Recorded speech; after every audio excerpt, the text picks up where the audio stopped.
Hi, we're working on Grade 3, Module 5, or fractions, and our page today is Comparing Unit Fractions Input page. It looks like this.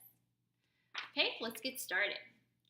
We can compare the blank of fractions using models. We can compare the size of fractions.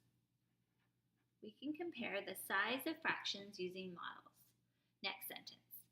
We use blank and blank to compare the sizes of fractions. We use the symbols for greater than and less than, the same ones that you've been using in first and second grade. They look like this. Okay? Doesn't matter which one you have in which order. Two fractions must have the same size blank to be compared. They must have the same size whole.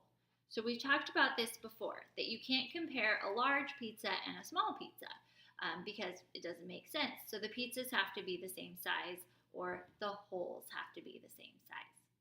Okay, let's look at our next example.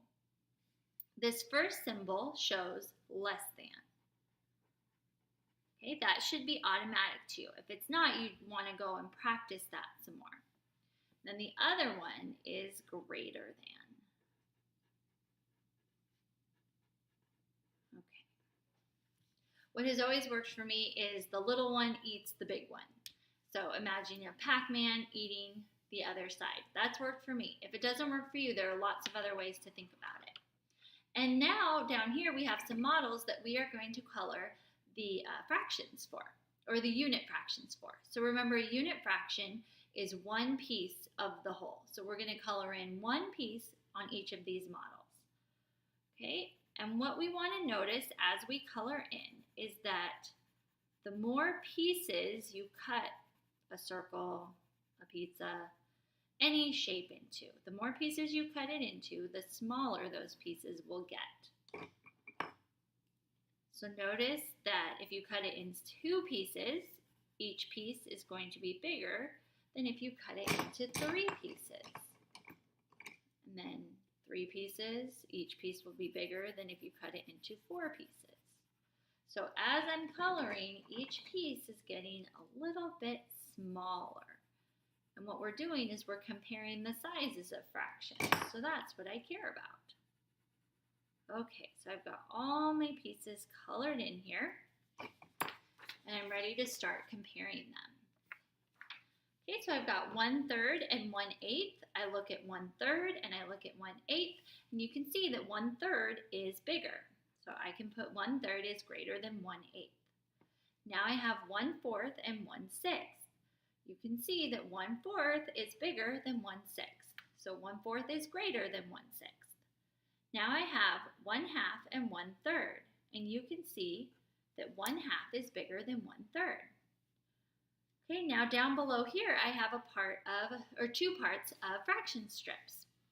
So the one piece is the whole, so the top have to be halves because it's cut into two equal pieces.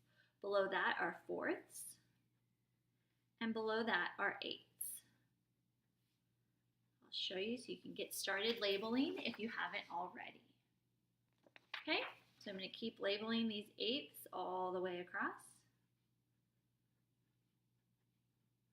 So we are comparing again the sizes of fractions using another kind of model. On the other side, again, I start with halves, but then I have thirds below that, and then sixths below that. This is what it should look like. Okay, now I'm ready to compare the size of fractions. First I have 1/6 and 1/3. Well, I can see that 1/6 is smaller than 1/3. 1/8 and 1/2. 1/8 is much smaller than 1/2. And then 1/4 and 1/6. These aren't on the same model, so I have to look at the sizes, and I can tell that 1/4 is bigger or greater than 1/6. Okay, that's what your page should look like now. It's time to tackle that output page. I'll see you next time.